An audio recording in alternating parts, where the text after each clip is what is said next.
નમસ્કાર મિત્રો, welcome back to this channel. તો મિત્રો, આજે આપણે ઇંગ્લિશમાં એક ટોપિક શીખીશું. એ છે પાર્ટ્સ ઓફ સ્પીચ. હવે ઇંગ્લિશમાં જ્યારે તમે ગ્રામર શીખતા હો તો સૌથી પહેલો પાર્ટ છે કે પાર્ટ્સ ઓફ સ્પીચને તમે સમજો. ઠીક છે. હવે પાર્ટ્સ ઓફ સ્પીચ છે શું? તો આપણે કેવું હોય કે ઇંગ્લિશ જેમ આપણે ગુજરાતીમાં વાક્ય હોય એમાં અલગ અલગ ભાગ હોય, જેમ કે નામ હોય, સર્વનામ હોય, ક્રિયાપદ હોય. ઠીક છે. તો એ રીતે ઇંગ્લિશમાં પણ જે વાક્ય બને એમાં નામ, સર્વનામ, ક્રિયાપદ એવું બધું આવે. ઠીક છે. કે જેને ઇંગ્લિશમાં શું કહેવાય કે વર્બ છે, નાઉન છે, એડવર્બ છે. ઠીક છે. તો એ બધા નામ આપેલા છે. ઓકે, એમને ઓળખવા માટે. તો આ બધું જે ગ્રુપ છે, નાઉન, વર્બ, પ્રોનાઉન, એ બધું જે ગ્રુપ છે એને કહેવાય ઇંગ્લિશમાં શું કહેવાય? Parts of speech. બરાબર, એ ગ્રુપ. આ જે પાર્ટ્સ ઓફ સ્પીચ છે એનું ઇંગ્લિશમાં એના અલગ અલગ કાર્યો છે, એના ફંક્શન છે. કે જેમ કે નાઉન છે એ શું દર્શાવે કે નાઉન જે છે એનું શું કામ છે. પછી પ્રોનાઉન છે તો એનું અલગ કામ છે. પછી વર્બ છે તો એનું અલગ કામ છે. તો આ બધા જે પાર્ટ્સ ઓફ સ્પીચ જે છે એના ઇંગ્લિશ સેન્ટેન્સમાં અલગ અલગ એનો ભાગ છે, એનું ફંક્શન છે, એનું કામ છે. બરાબર. હવે એ જે પોતાનું ફંક્શન જ્યારે એ પોતાનું જે કામ જે છે એના આધારે એ વાક્યનું મિનિંગ આપણને સમજાય કે જે તે શબ્દ છે એ કયા અર્થે વપરાયો છે, એનું ફંક્શન શું છે. એના પરથી આપણને જે ઇંગ્લિશનું સેન્ટેન્સ છે એનું આપણને મિનિંગ સમજાય. બરાબર. એટલે કે એ કયું એ શું કામ કરે છે એ પર્ટિક્યુલર સેન્ટેન્સમાં. એ એઝ અ નાઉન તરીકે યુઝ થયું છે, એઝ અ પ્રોનાઉન તરીકે યુઝ થયું છે. બરાબર. તો એ આપણે જ્યારે સમજીએ ત્યારે આપણને ખબર પડે કે હા, આ જે સેન્ટેન્સ છે આપણને આવું કહેવા માંગે છે. આપણે એનું મિનિંગ સમજી શકીએ. બરાબર. હવે કઈ રીતે અને એને ઓળખવું, એના કયા કયા કેટલા પ્રકાર છે એ બધું આપણે આજે જોઈશું. હવે ઇંગ્લિશમાં એકચ્યુઅલી પાર્ટ્સ ઓફ સ્પીચ છે. બરાબર. હવે આઠે આઠના આપણે ડિટેલમાં અહીંયા ચર્ચા નહીં કરીએ. અહીંયા આપણે વન બાય વન એમનો પરિચય લઈશું. હવે પરિચય લીધા પછી તમે એટલા તો કેપેબલ થઈ શકશો કે હા, ગમે ત્યાં ઇંગ્લિશમાં સેન્ટેન્સ હોય એમાંથી તમે આઈડેન્ટિફાઈ કરી શકશો કે આ કયો પાર્ટ ઓફ સ્પીચ છે. બરાબર. જેથી કરીને એ ઇઝી રહે, રાઈટ, તમને સમજવામાં. હા, આપણે ગોઈંગ ફોરવર્ડ મતલબ આગળ આપણે કેવું કે દરેક પાર્ટ્સ ઓફ સ્પીચ વિશે ડિટેલમાં પણ ચર્ચા કરીશું. એક એવા પણ આ રીતે વિડીયોઝ લાવીશું જેમાં આપણે એના વિશે ડિટેલમાં ચર્ચા કરીશું. ઠીક છે. તો ચાલો શરૂ કરીએ. અહીંયા તમે જોઈ શકો છો કે શબ્દમાં વાક્ય કેવી ભૂમિકા ભજવે છે. વાક્યમાં એની કેવી ભૂમિકા છે એને શું કહેવાય? એનું પાર્ટ્સ ઓફ સ્પીચ કહેવાય. બરાબર. એટલે મેં તમને જે સમજાવ્યું એ તમે ધ્યાનથી સાંભળ્યું હોય તો તમને ખ્યાલ આવી ગયો. અગર ના સમજાયું તો થોડુંક વિડીયોને બેક કરો. બરાબર. અને ફરીથી પાછું સાંભળો તો તમને આઈડિયા આવી જશે. ઠીક છે.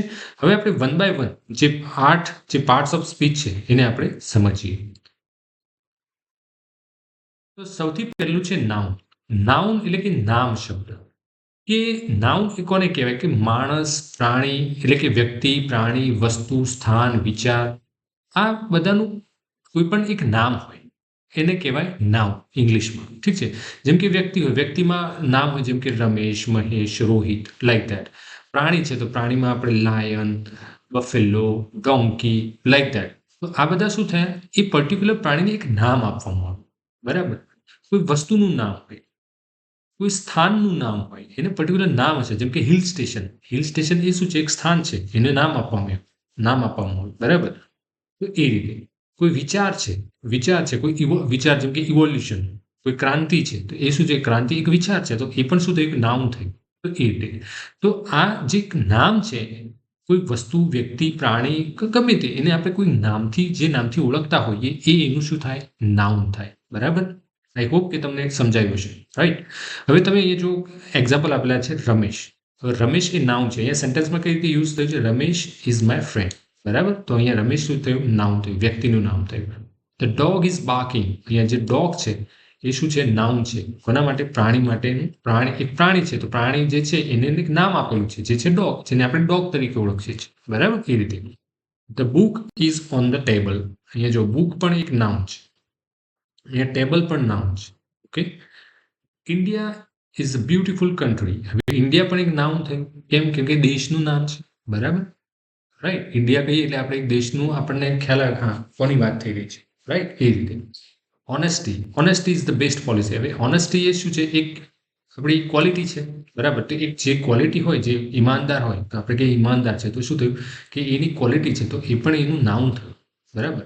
જે ઈમાનદારી એક પ્રકારની ક્વોલિટી છે, એ ક્વોલિટીનું નામ છે, બરાબર. તો એનું ઓનેસ્ટી એ પણ શું થયું, એ નાઉન થયું, બરાબર. એ રીતે આઈ હોપ કે નાઉન તમને ક્લિયર થઈ ગયું છે. હવે આપણે આગળ જઈએ. સેકન્ડ છે પ્રોનાઉન. પ્રોનાઉન એટલે સર્વનામ, બરાબર. સર્વનામ કે સર્વનામ એટલે શું, કે સર્વનામ એટલે કે નામની જગ્યાએ વપરાતો શબ્દ. નાઉનની જગ્યાએ વપરાતો શબ્દ. નાઉન કહો કે નામ કહો, બરાબર. ઇંગ્લિશમાં એને નાઉન કહો. હવે નામ, હવે આ ક્યારે વપરાય, જેમ કે તમે કોઈ વિશે વાત કરી રહ્યા છો. ફોર એક્ઝામ્પલ, તમે રમેશ નામના વ્યક્તિની વાત કરી રહ્યા છો, રાઈટ. ફોર એક્ઝામ્પલ, વિરાટ કોહલીની આપણે વાત કરી કે વિરાટ કોહલી વિશે ધારો કે તમે વાત કરી રહ્યા છો, તો શરૂઆતમાં શું કહેશો, વિરાટ કોહલી ઇઝ અ ક્રિકેટર, બરાબર. પછી શું કહેશો, વિરાટ કોહલી પ્લેઝ ગુડ ક્રિકેટ, એવી રીતે, બરાબર. તો ફરીથી વારે ઘડી વિરાટ કોહલી નહીં લખો, તમે એની જગ્યાએ, નામની જગ્યાએ શું કરશો, કોઈ બીજો શબ્દ મૂકશો. હવે બીજો કયો શબ્દ આવે, તો જેમ કે એ એઝ એ મેલ છે, એટલા માટે શું આવશે, હી આવશે. એ જે પણ હોય, કોઈ ધારો કે કોઈ સ્ત્રી ક્રિકેટર છે કે કોઈ એવું હોય, તો એની જગ્યાએ શી આવે. જેમ કે કોઈ છોકરીની વાત થઈ રહી હોય અહીંયા, બરાબર. જેમ કે ગમે તે કોઈ પણ, જેમ કે કોઈ એક્ટ્રેસની વાત થઈ રહી હોય, તો એ પ્રમાણે કોઈ પણ, હવે એ કઈ સ્ત્રી છે કે પુરુષ છે, એ પ્રમાણે હી અને શી લાગે. તો એ નામની જગ્યાએ આવી ગયું. વારે ઘડી આપણે એનું નામ લઈ નહીં કરીએ, કે જેમ કે Virat Kohli is a cricketer, Virat Kohli plays good cricket. તો વારે ઘડી વિરાટ કોહલી ના લખીએ, Virat Kohli is a captain, like that. એવી રીતે આપણે નહીં કહી શકીએ, રાઈટ. તો પછી શું કહે, પછી હી લગાવીશું એમ. તો એ થયું સર્વનામ, એટલે કે નામની જગ્યાએ જે શબ્દનો યુઝ થાય એને કહીશું આપણે સર્વનામ. ઇંગ્લિશમાં શું કહેવાય એને, પ્રોનાઉન. શું કહેવાય છે, પ્રોનાઉન. તમે જો અહીંયા એક્ઝામ્પલ છે, she is reading a book. હવે શી એ કોના માટે, જેમ કે કોઈ છોકરી છે, એટલે કે સ્ત્રીલિંગ શબ્દ, સ્ત્રીલિંગ હોય કોઈ નાઉન, એ સ્ત્રીલિંગ નાઉનની જગ્યાએ અહીંયા શી વપરાય એક વચનમાં, બરાબર. એક વચન, ત્રીજો પુરુષ એક વચન હોય તો શી વપરાય, એ રીતે. એ બધું આપણે ડિટેલમાં જોઈશું, પરંતુ આ જસ્ટ એક બેઝિક અન્ડરસ્ટેન્ડિંગ છે. આ બેઝિક અન્ડરસ્ટેન્ડિંગ હોવું જરૂરી છે, જેથી કરીને આવનારા, જેમ કે આપણે પ્રોનાઉન વિશે ડિટેલમાં ચર્ચા કરી, તો તમને આ થોડીક માહિતી હોય તો શું થાય કે તમને જલ્દી કેપ્ચર થયા કરે, રાઈટ. એટલા માટે. હવે it is a Sunny day. હવે ઇટ જે છે એ કેવું હોય કે ના સ્ત્રીલિંગ હોય ના પુલ્લિંગ હોય, તો એના માટે વપરાય, બરાબર. જનરલી પ્રાણી માટે પણ આપણે ઈટ વાપરીએ છીએ, એ રીતે. એટલા માટે, બરાબર. ઇટ એ પણ શું થયું, નાઉન થયું, સોરી પ્રોનાઉન થયું, બરાબર. They are going to school. હવે ધે બહુવચન માટે ધે વપરાય, ઓકે. હવે તેમાં છોકરી પણ હોય, છોકરાઓ પણ હોય, બધા હોય. તો બહુવચન માટે જે પ્રોનાઉન છે કયું છે, ધે, બરાબર. વી પણ બહુવચન માટે વપરાય, ઓકે. પ્લુરલ માટે વી વપરાય, we will visit the park. વીમાં સ્ત્રી પણ હોય, પુરુષ પણ હોય, બરાબર. એ રીતે. તો આ શું થયું કે નામની જગ્યાએ જ્યારે કોઈ બીજો શબ્દ મૂકવામાં આવે એને કહેવાય પ્રોનાઉન. Simple, okay. હવે નેક્સ્ટ જોઈએ. હવે જોઈએ આપણે ક્રિયાપદ. તો મિત્રો એક ખાસ વાત એ છે કે અગર તમને આજે હું સમજાવી રહ્યો છું, એ ખરેખર તમને ખ્યાલ આવતો હોય, મજા આવતી હોય સમજવામાં, અને તમને ખરેખર સમજ પડતી હોય, તો વિડીયોને લાઈક કરજો, રાઈટ. અને કમેન્ટમાં લખજો કે હા સમજાય છે, અને વિડીયોના કમેન્ટમાં એવું લખજો કે મજા આવી, એવું લખજો, જેથી કરીને મને એટલીસ્ટ એટલું સમજાય કે હા હું જે સમજાવી રહ્યો છું, મારો જે પર્પઝ છે કે જે આ સમજાવવા, એ ફલફિલ થઈ રહ્યો છે અહીંયા, રાઈટ. અગર એવું થતું હોય, ખરેખર તમને એવું લાગતું હોય, તો જ તમે કમેન્ટમાં લખજો અને લાઈક પણ કરજો, ઓકે. જેથી કરીને મને પણ મોટિવેશન મળે, રાઈટ. તો આ પ્રકારના વિડીયો હું લઈને આવીશું, બરાબર. અને પ્રયાસ કરીશ, અગર તમને ક્યાંય લાગતું હોય કે હા આ જગ્યાએ થોડું તમને એવું લાગે કે અહીંયા ઇમ્પ્રુવમેન્ટ કરવાની જરૂર છે, અહીંયા આ રીતે સમજાવવાની જરૂર છે, તો ડેફિનેટલી આપણે એ પ્રકારના વિડીયો પણ લાવીશું અને એ રીતે ચર્ચા કરીશું, ઠીક છે. તો આઈ હોપ કે મારો અહીંયા ઇન્ટેન્શન એ જ છે કે ઇંગ્લિશનો જે ડર છે એ ભગાવવાનો છે આપણે, બરાબર. ઇંગ્લિશને વ્યવસ્થિત રીતે આપણે શીખીશું, રાઈટ. એટલા માટે, ઠીક છે. હવે જોઈએ આપણે વર્બ એટલે કે ક્રિયાપદ. હવે તમે જો કોઈ સેન્ટેન્સ હોય, ક્રિયા વગરનું ના, બરાબર. તો એમાં જે ક્રિયા થતી હોય, બરાબર, એક્શન કે ક્રિયા, એને જે દર્શાવતો શબ્દ છે એને કહીશું વર્બ, બરાબર. વર્બ. હવે અહીંયા જુઓ કે રન. હવે રન એ શું છે, રન એટલે કે દોડવું. Children run in the playground. Eat એટલે ખાવું, કે ખાવાની ક્રિયા થઈ, આ દોડવાની ક્રિયા થઈ, આ ખાવાની ક્રિયા, આ દોડવાની ક્રિયા, આ સિંગ એટલે ગાવાની ક્રિયા થઈ. શી સિંગ્સ વેરી વેલ. રીડ, હી રીડ્સ ન્યૂઝપેપર ડેલી. એ રીતે કમ, આ બધા શું થાય, એક ક્રિયા દર્શાવે છે. હવે આ જે શબ્દો છે એને જ્યાં પણ સેન્ટેન્સમાં વપરાયા હોય એને એ વર્બ તરીકે વપરાયા છે. બરાબર, વર્બ તરીકે વપરાય છે એવું કહેવાય. તો એને એ કયા પાર્ટ ઓફ સ્પીચનો ભાગ છે? તો વર્બ કેટેગરીમાં. ઠીક છે. હવે જોઈએ એડજેક્ટિવ. એડજેક્ટિવ એટલે કે વિશેષણ. હવે વિશેષણનો અહીંયા એડજેક્ટિવનો ભાગ શું છે, કે એ શું ફંક્શન છે એનું શું કાર્ય છે? તો નાઉન અને પ્રોનાઉન વિશે માહિતી આપે છે, એટલે કે એના ગુણ દેખાડે છે, એના વિશે વધારે માહિતી આપે છે એવું કહેવાય. કે નાઉન છે એના વિશે વધારે માહિતી આપવી એટલે શું? જેમ કે માની લો કે કોઈ બોય છે, અહીંયા ટોલ છે એનો આપણે એના પ્રમાણે આપણે જોઈએ. The tall boy plays basketball. હવે બોય વિશે વાત કરી છે અહીંયા. તમે જો બોય પ્લેઝ બાસ્કેટબોલ, પરંતુ કેવો? તો કે ટોલ બોય. બરાબર. તો શું થયું? આ જે નાઉન શું છે, બોય જે છે નાઉન છે, બરાબર, પરંતુ એના ગુણમાં વધારો કર્યો, એના વિશે વધારે માહિતી આપી. બોય તો ઘણા બધા રમતા હોય, પરંતુ એક એવો બોય કે જે ટોલ છે, તો તરત આપણને ઓળખાણ પડી, હા એ કયા બોયની વાત કરી છે. એટલે એમાં વધારાની માહિતી એડ કરી તો આપણને થોડું વધારે ક્લિયર થયું. ઓકે, તો એ શું થયું? એડજેક્ટિવ થયું, વિશેષ કર્યું, એની અંદર કંઈક વિશેષ એડ કર્યું, વિશેષણ થયું. બરાબર, એડજેક્ટિવ. એને ઇંગ્લિશમાં શું કહીશું આપણે? એડજેક્ટિવ. 3. I have 3 apples. હવે એપલ્સ તો છે, પરંતુ કેટલા છે? 3 છે. તો આ પણ શું થયું? એડજેક્ટિવ થયું. કેમ કે એપલ જે છે એની જે માહિતી છે, એપલ ખાલી એપલ છે, ઓકે, કેટલા છે? તો એની માહિતી થોડી ઓર વધી ગઈ આપણી પાસે, કે હા એપલ છે, પણ કેટલા છે? 3 છે. I have 3 apples. તો એ 3 શું થઈ ગયું? એડજેક્ટિવ થઈ ગયું. Right. Beautiful. She has a beautiful smile. એની જોડે સ્માઇલ તો છે, પણ કેવી છે? બ્યુટીફુલ. બરાબર. એટલે સ્માઇલના અર્થમાં કે એના ગુણમાં વધારો કરી દીધો. બરાબર, એના ગુણમાં વધારો કર્યો. કયો શબ્દ મૂકીને? બ્યુટીફુલ શબ્દ મૂકીને. તો આ બ્યુટીફુલ શબ્દ અહીંયા જે વાક્યમાં જે બતાવે છે એનું જે સ્થાન છે એ કયા પર્પઝ સાથે વપરાય છે? તો એડજેક્ટિવ તરીકે વપરાય છે. બરાબર, કે કારણ કે સ્માઇલ જે છે એમાં એ વધારો કરે છે. બરાબર, સ્માઇલ એઝ એન, એ શું કહેવાય? હસવું. સ્માઇલ એટલે હાસ્ય. બરાબર. તો એમાં એના ગુણમાં વધારો કરે છે, એની શોભા વધારે છે, કહેવાનો મતલબ. એમાં ઓર માહિતી એડ કરે છે, ત્યારે શું કહેવાય? Adjective. Blue. The blue sky looks amazing. અહીંયા સ્કાય છે, સ્કાય. બરાબર, એટલે આકાશ લુક્સ અમેઝિંગ, એટલે કે એ અમેઝિંગ લાગે છે, પણ કયું આકાશ? The blue sky. એટલે કે એ સ્કાય જે છે એની અંદર ઓર માહિતી એડ કરી, એનો ઓર ગુણ વધારી દીધો. કેવો છે? કે બ્લુ છે. એ રીતે. બિગ. તે live in a big house. House તો છે, પણ કેવું છે?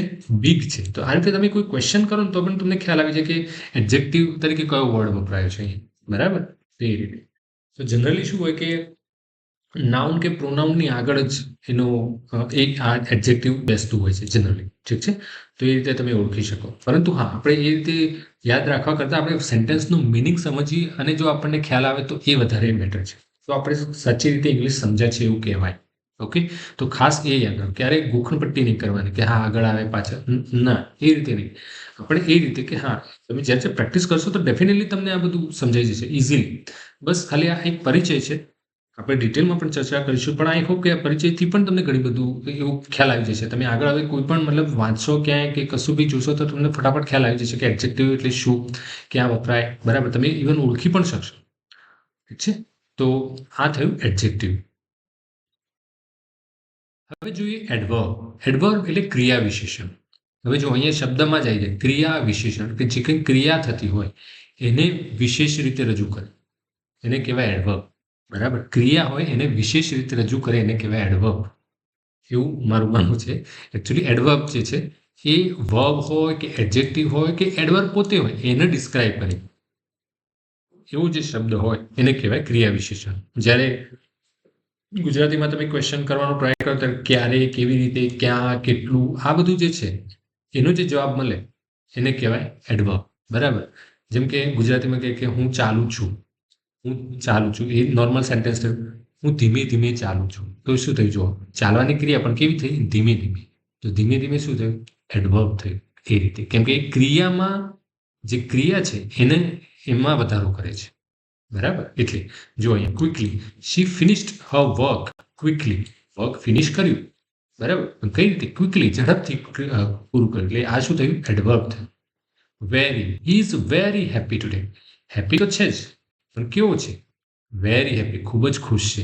એટલે હેપીના એ જે આ જે ક્રિયા થઈ એને હેપી, ખુશ થવાની જે ક્રિયા છે એમાં વધારો કરે, એટલે ક્રિયામાં વધારો કરે, એટલે શું કહેવાય? એડવર્બ. જનરલી એડવર્બ જે છે ક્રિયામાં વધારો કરતો હોય એવું જ વપરાતો હોય છે. જનરલી તમારા ધ્યાનમાં એવું જ આવશે. Here, come here for a minute. અહીંયા કમ આવવાની ક્રિયા છે, બરાબર. ક્યાં? ક્યાં આવવાનું? હિયર, અહીં આવવાની ક્રિયા બતાવે છે. એ રીતે.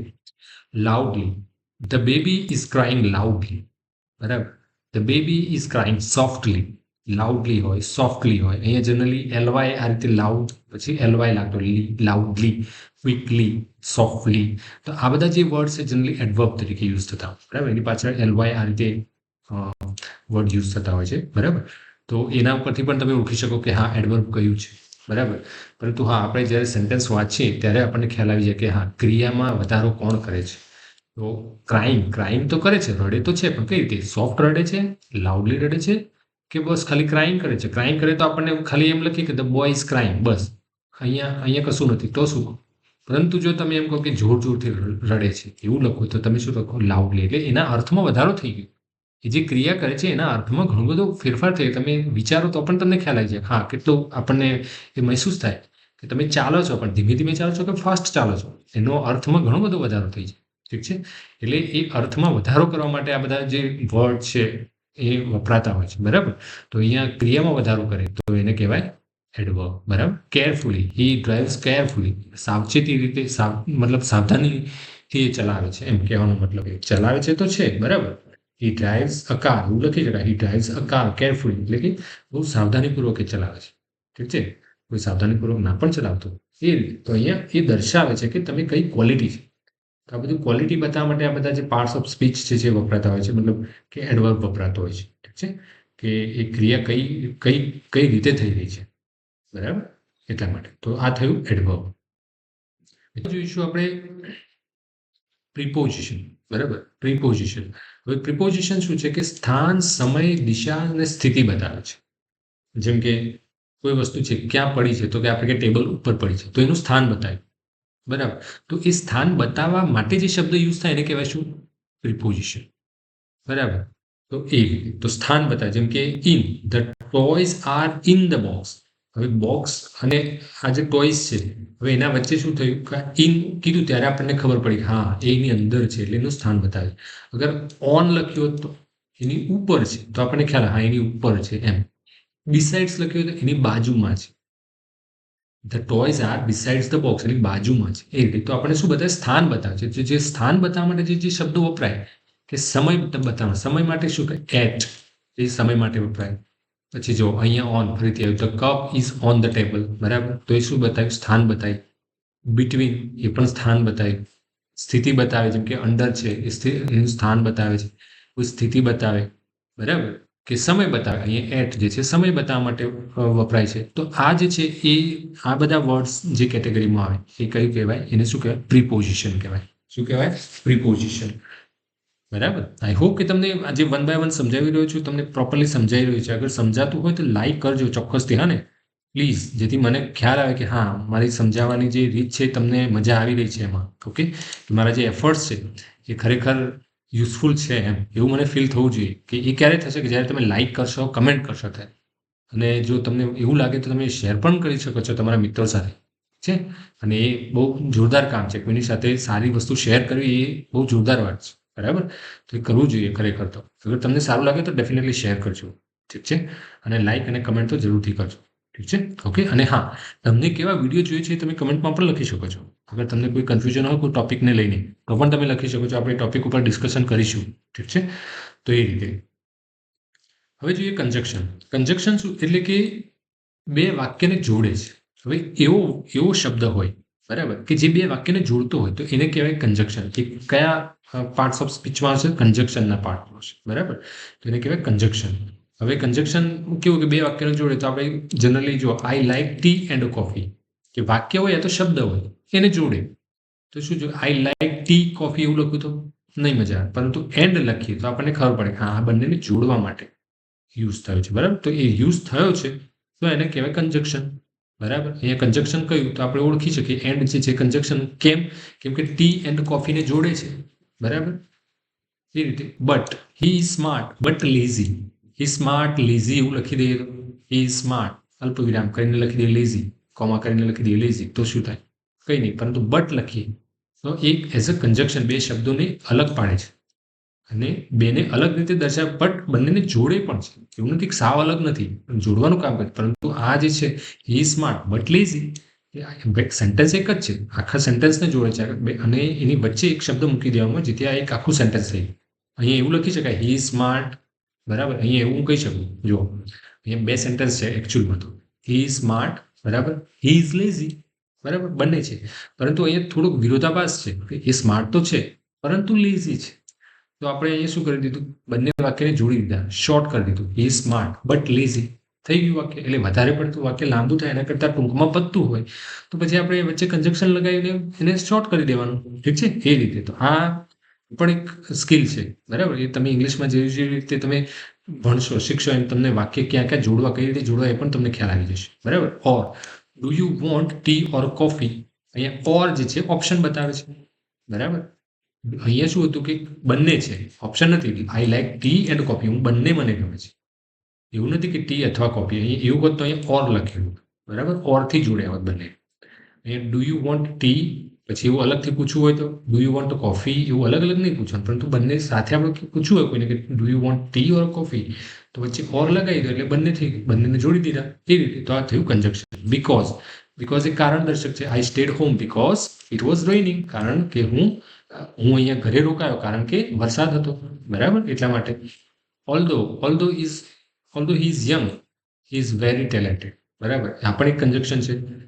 બરાબર. જો કે એ યુવાન છે પરંતુ અને જો કે એ યુવાન છે અને ટેલેન્ટેડ છે. બરાબર. તો એ રીતે તો ઓલ્ધો આ બધા જે વર્ડ છે એ શું છે અહીંયા કઈ રીતે વપરાય છે? કન્જક્શન તરીકે. બરાબર. એટલે કે વાક્ય કે શબ્દને જોડે છે, એટલે આખા મિનિંગને જોડી દે. ઠીક છે. આખા વાક્યના જે બે વાક્ય હોય તો બે વાક્યને વચ્ચે એક શું કહેવાય કે એક શબ્દ એવો હોય કે જેનાથી બંને વાક્ય વચ્ચે એક સંબંધ ક્રિએટ થાય. બરાબર. બંનેને જોડી દે એટલા માટે. ઓકે. તો આ થયું કન્જક્શન. હવે જોઈએ ઇન્ટરજેક્શન. બરાબર. ઇન્ટરજેક્શન છે કે જે ભાવ દર્શાવે છે. હવે મિત્રો એક વસ્તુ અહીંયા કહેવાની હું ભૂલી ગયો કે આપણે છે લાસ્ટમાં જ્યારે 8 જે પાર્ટ્સ ઓફ સ્પીચ છે પૂરા થાય તો આપણે એક નાનકડી એક્સરસાઇઝ છે. બરાબર. હવે એક્સરસાઇઝ કેવું છે કે એક સિમ્પલ એક્સરસાઇઝ છે, તમારે એના આન્સર કમેન્ટ બોક્સમાં જણાવવાના છે. બરાબર. એક બે એક્સરસાઇઝ હું કરાવીશ, 5 છે ટોટલ. એક બે હું કરાવીશ, બાકીની 3ના જવાબ તમે કમેન્ટમાં લખજો, જેથી કરીને મને ખ્યાલ આવે કે હા તમને આ ટોપિક મેં સમજાવ્યું તો એટલું સમજ આવે છે. બરાબર. જેટલું સમજ આવ્યું છે એટલું તમે લખજો પ્લીઝ. ઠીક છે. જસ્ટ આન્સર જ લખવાના છે. બરાબર. જેથી કરીને તમારી એક્સરસાઇઝ થાય, તમે જે સમજ્યા કે નહીં, અગર ના સમજાય તો ફરીથી વિડીયોને જોજો તો ખ્યાલ આવી જશે. ઠીક છે. બસ ફક્ત સાંભળવાનું છે, જોવાનું છે કે હા હું શું બોલી રહ્યો છું, શું સમજાવવાનો ટ્રાય કરી રહ્યો છું. અગર ના સમજાતું હોય, કંઈ એવો પ્રોબ્લેમ હોય, કોઈ વસ્તુ સમજવામાં ના આવી હોય તો ડેફિનેટલી કમેન્ટ કરજો, હું સમજાવીશ, ફરીથી સમજાવીશ. બરાબર.